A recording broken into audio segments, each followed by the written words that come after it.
नमस्कार दोस्तों, स्वागत है आपका हमारे YouTube चैनल द एग्रीकल्चर गुरुजी में।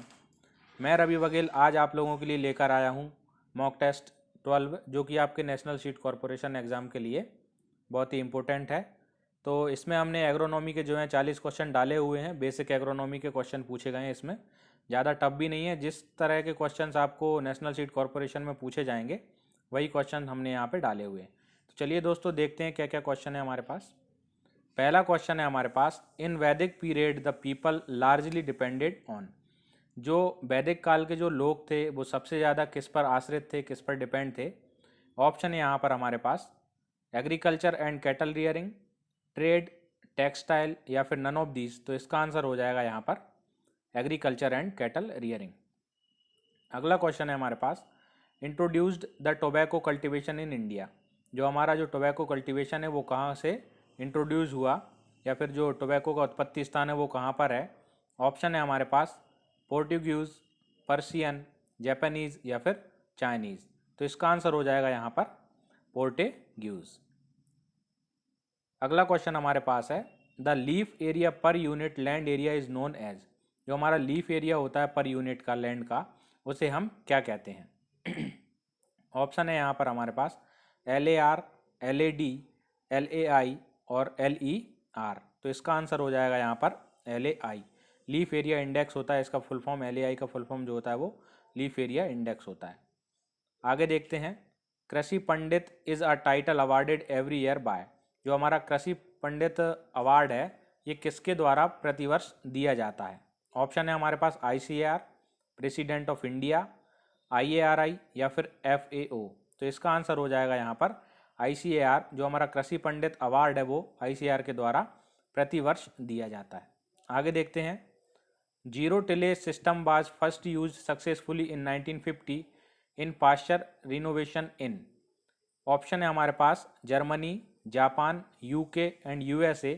तो इसका आंसर हो जाएगा यहाँ पर USA। जीरो टिलेज जो है हमारा सिस्टम सबसे पहले कहाँ पर एडप्ट हुआ था, तो इसका आंसर हो जाएगा USA में सबसे पहले जीरो टिलेज सिस्टम एडप्ट हुआ था।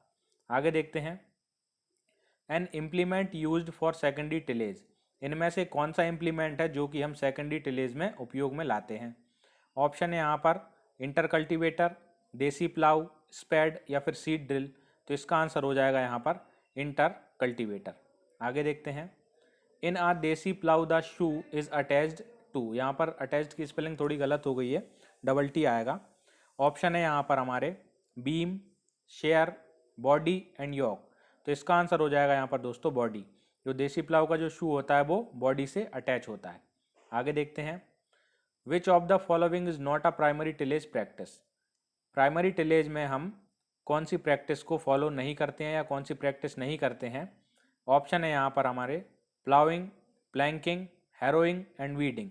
तो इसका आंसर हो जाएगा यहाँ पर वीडिंग। वीडिंग को जो है हम प्राइमरी टिलेज में नहीं रखते हैं। आगे देखते हैं, calibration of seed drill is essential to evaluate predetermined. Option है यहाँ पर row to row spacing, plant to plant spacing, harrowing या फिर नन ऑफ दीज। तो इसका आंसर हो जाएगा यहाँ पर हैरोइंग। आगे देखते हैं, the sowing method that ensures uniform plant population is. जो हमारी कौन सी सोइंग मेथड है जिसमें कि प्लांट पॉपुलेशन यूनिफॉर्म होती है। ऑप्शन है यहाँ पर डिबलिंग, ब्रॉडकास्टिंग, ड्राई सोइंग या फिर वेट सोइंग। तो इसका आंसर हो जाएगा दोस्तों यहाँ पर डिबलिंग। आगे देखते हैं, tilth is related to. Tilth जो है वो किससे संबंधित है। ऑप्शन है यहाँ पर shape of the soil aggregates, arrangement of the soil aggregates, size distribution of the soil aggregates या फिर ऑल ऑफ दीज। तो इसका आंसर हो जाएगा यहाँ पर ऑल ऑफ दीज। आगे देखते हैं, blind tillage refers to. Blind tillage refers to option है यहाँ पर summer ploughing, hoeing in standing crop rows, primary tillage या फिर होइंग बिफोर जर्मिनेशन। तो इसका आंसर हो जाएगा यहाँ पर होइंग बिफोर जर्मिनेशन को हम और क्या कहते हैं, ब्लाइंड टिलेज भी कहते हैं। आगे देखते हैं, fill in the blanks is defined as the art, science and business of crop and livestock production। Option है यहाँ पर agriculture, sericulture, horticulture and agronomy. तो इसका आंसर हो जाएगा यहाँ पर agriculture. Agriculture is defined as the art, science and business of crop and live production.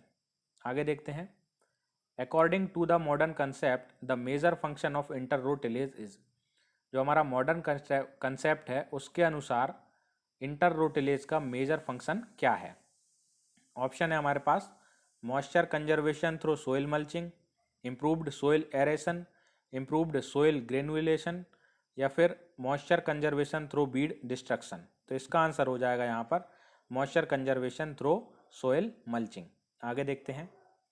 Deep ploughing of soil in a groundnut field should normally be avoided because it. Option है हमारे पास makes harvesting difficult, makes pegging difficult in upper layers, delays germination, delays pegging and pod development. तो इसका answer हो जाएगा यहाँ पर delays germination. अगला क्वेश्चन है हमारे पास रेजिंग ऑफ क्रॉप विथ लीड्स tillage operation is called. Option है हमारे पास minimum tillage, zero tillage, no tillage, या फिर ऑल ऑफ दी अबव। तो इसका आंसर हो जाएगा दोस्तों यहाँ पर मिनिमम टिलेज। आगे देखते हैं tillage of the soil, rate of disappearance of organic matter.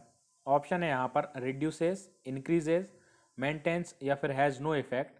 तो इसका आंसर हो जाएगा यहाँ पर रिड्यूसेस। जो हमारी टिलेज प्रैक्टिस होती है वो सोइल में ऑर्गेनिक मैटर को जो है रिड्यूस करती है, कम करती है रेट ऑफ डिसअपीयरेंस को। आगे देखते हैं तो tilth is dynamic in nature can be measured by. Option है यहाँ पर aggregate analysis, chemical analysis, biological, या फिर नन ऑफ दीज। तो इसका आंसर हो जाएगा यहाँ पर एग्रीगेट एनालिसिस। अगला क्वेश्चन हमारे पास है which of the following is not a primary tillage practice. ये लग रहा है मुझे कि यहाँ पर क्वेश्चन जो है रिपीट हो गया है। ऑप्शन है हमारे पास प्लाइंग, प्लैंकिंग, हैरोइंग एंड वीडिंग। तो इसका आंसर हो जाएगा यहाँ पर वीडिंग। ये क्वेश्चन जो है हमारा रिपीट हो गया है। आगे देखते हैं the ideal method of tillage for semi arid tropic region. जो हमारे सेमी एरिड ट्रॉपिक रीजन है वहाँ पर जो टिलेज की आइडियल मेथड क्या है, आदर्श विधि कौन सी है। ऑप्शन है हमारे पास deep tillage, shallow tillage, no tillage, या फिर मिनिमम टिलेज। तो इसका आंसर हो जाएगा यहाँ पर मिनिमम टिलेज। आगे देखते हैं for deep प्लाइंग and inversion of soil which implement is used. Option है हमारे पास, मतलब कि इसमें पूछा जा रहा है डीप प्लाइंग के लिए कौन सा जो है इम्प्लीमेंट यूज़ किया जाता है। ऑप्शन है हमारे पास MB plough tractor drawn, MB plough animal drawn, और डिस्क प्लाउ, या फिर कंट्री प्लाउ। तो इसका आंसर हो जाएगा दोस्तों यहाँ पर एमबी प्लाउ मोल्ड बोर्ड जिसे हम कहते हैं, एमबी प्लाउ ट्रैक्टर ड्रोन, जो कि ट्रैक्टर चालित होता है, उससे डीप प्लाइंग की जाती है, गहरी जुताई उसी से की जाती है। आगे देखते हैं groundnuts are best suited for. Option है यहाँ पर sandy soil, loamy soil, black soil, red soil. तो इसका आंसर हो जाएगा यहाँ पर ब्लैक सॉइल। गनटेक्स जो होता है वो हमारा ब्लैक सॉइल के लिए बहुत ही अच्छा माना जाता है। आगे देखते हैं layout of seed bed is. जो हम सीड बेड का लेआउट बनाते हैं वो हमारा किस में आता है। ऑप्शन है यहाँ पर primary tillage, secondary tillage, preparatory cultivation, या फिर ऑल ऑफ दी एबव। तो इसका आंसर हो जाएगा यहाँ पर प्रिपेरेटरी कल्टीवेशन। आगे देखते हैं tillage improves the soil. Option है यहाँ पर mechanical resistance, soil strength, both A and B, या फिर नन ऑफ दीज। तो इसका आंसर हो जाएगा यहाँ पर नन ऑफ दीज। आगे देखते हैं सब सोइलिंग इज। सब सोइलिंग क्या होती है। ऑप्शन है यहाँ पर breaking the hard part, no inversion of soil, invert the soil, A and B. तो इसका आंसर हो जाएगा दोस्तों यहाँ पर ए एंड बी, मतलब ब्रेकिंग द हार्ड पार्ट भी होता है और नो इन्वर्जन ऑफ सॉइल भी होता है। आगे देखते हैं the dominance of acidity creates fill in the blanks toxicity. जो हमारा एसिडिटी जब प्रभावी होती है तो वो क्या क्रिएट करती है, किसकी टॉक्सिसिटी क्रिएट करती है। ऑप्शन है यहाँ पर मोलिब्डेनम, एल्यूमिनियम, जिंक और मैग्नीशियम। तो इसका आंसर हो जाएगा एल्यूमिनियम। आगे देखते हैं the principle of Stokes law is used for. Option है यहाँ पर determination of particle size, EC, electrical conductivity, pH, या फिर बल्क डेंसिटी। तो इसका आंसर हो जाएगा यहाँ पर डिटर्मिनेशन ऑफ पार्टिकल साइज। आगे देखते हैं interzonal soil with part of surface developing under marsh और स्वैम्प कंडीशन कॉल्ड। ऑप्शन है यहाँ पर azonal soil, bog soil, alluvial soil, या फिर जोनल सोयल। तो इसका आंसर हो जाएगा यहाँ पर बॉग सोयल। अगला क्वेश्चन है हमारे पास the size of the soil particle 1 to 2 mm is. जो हमारा सोयल पार्टिकल का साइज 1 to 2 mm होता है वो किस प्रकार की सोयल होती है। ऑप्शन है यहाँ पर वेरी कोर्ज सैंड, मीडियम सैंड या फिर फाइन सैंड। तो इसका आंसर हो जाएगा यहाँ पर वेरी कोर्ज सैंड। आगे देखते हैं, for most of the mineral soil particle density ranges from, जो हमारे मिनरल सॉइल पार्टिकल होते हैं उनकी डेंसिटी की रेंज क्या होती है।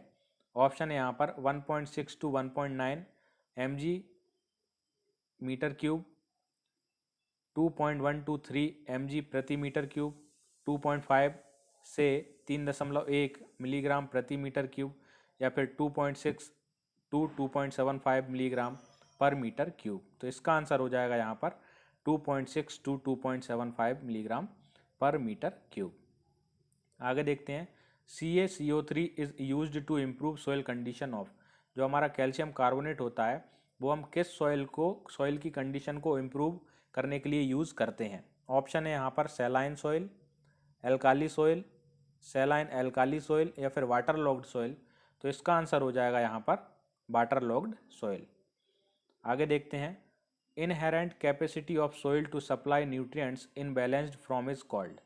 ऑप्शन है यहाँ पर soil fertility, fertility index, soil productivity index. तो इसका आंसर हो जाएगा यहाँ पर सोइल फर्टिलिटी। आगे देखते हैं, size of the clay particle is, जो हमारा क्ले पार्टिकल होता है उसका साइज क्या होता है। ऑप्शन है हमारे पास less than 0.002 mm, 0.02 to 0.2 mm, more than 0.2 mm या फिर 0.002 to 0.02 mm। तो आंसर हो जाएगा यहाँ पर लेस देन 0.002 mm।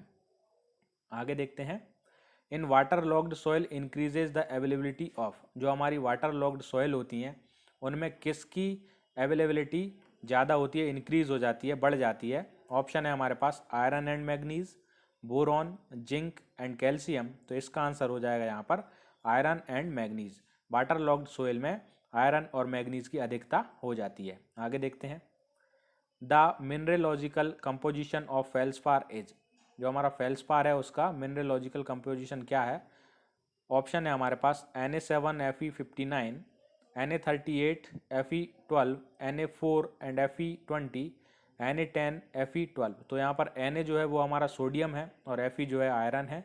तो क्या है इसका मिनरलॉजिकल कंपोजिशन, तो इसका आंसर हो जाएगा यहाँ पर Na38 एंड Fe12। आगे देखते हैं, ये यहाँ पे टॉप सोइल लेयर है, ये TPO लिखा गया है। Top soil layers liable to leaching and from which some soil constituent can be removed is called. Option है हमारे पास eluviation, addition to some of the place and all of the above. तो इसका answer हो जाएगा यहाँ पर एल्यूविएशन। आगे देखते हैं, CEC of vermiculite is, cation exchange capacity जो है वर्मिकुलाइन की क्या होती है। ऑप्शन है यहाँ पर 80 to 150 MEQ पर 100 ग्राम, 15 to 40 MEQ पर 100 ग्राम, 100 to 150 MEQ पर 100 ग्राम या फिर 3 to 15 MEQ पर 100 ग्राम। तो इसका आंसर हो जाएगा यहाँ पर 100 to 150 MEQ पर 100 ग्राम। आगे देखते हैं, मटेरियल्स एडेड टू इम्प्रूव और maintain physical condition of soil is called. Option है हमारे पास soil recombination, soil amendments, none of these A and B। तो इसका आंसर हो जाएगा यहाँ पर सोइल अमेंडमेंट्स। आगे देखते हैं, the ability of soil resist changes in pH is called. Option है हमारे पास soil resistance, buffering capacity, soil recombination, फिर ऑल ऑफ दी अबव। तो इसका आंसर हो जाएगा यहाँ पर बफरिंग कैपेसिटी। हमारा लास्ट क्वेश्चन है हमारे पास, plasticity, cohesion, stickiness and nutrients retention the exhibited when the particles are coated with. Option है हमारे पास क्ले, सिल्ट, अमेंडमेंट या फिर ऑल ऑफ दी अबव। तो इसका आंसर हो जाएगा यहाँ पर क्ले। तो दोस्तों ये था हमारा आज का वीडियो। इस वीडियो में इतना ही, और जो भी देरी हो रही है मॉक टेस्ट लाने में उसके लिए हम बहुत आपसे माफ़ी मांगना चाह रहे हैं, क्योंकि जो है थोड़ी बहुत परेशानी आ रही है हमें मॉक टेस्ट बनाने में। अभी हमारे पास जितनी भी जो सुविधाएं हैं थोड़ी उपलब्ध नहीं हो पा रही हैं, तो हम ज़्यादा से ज़्यादा मॉक टेस्ट लाने की कोशिश करेंगे।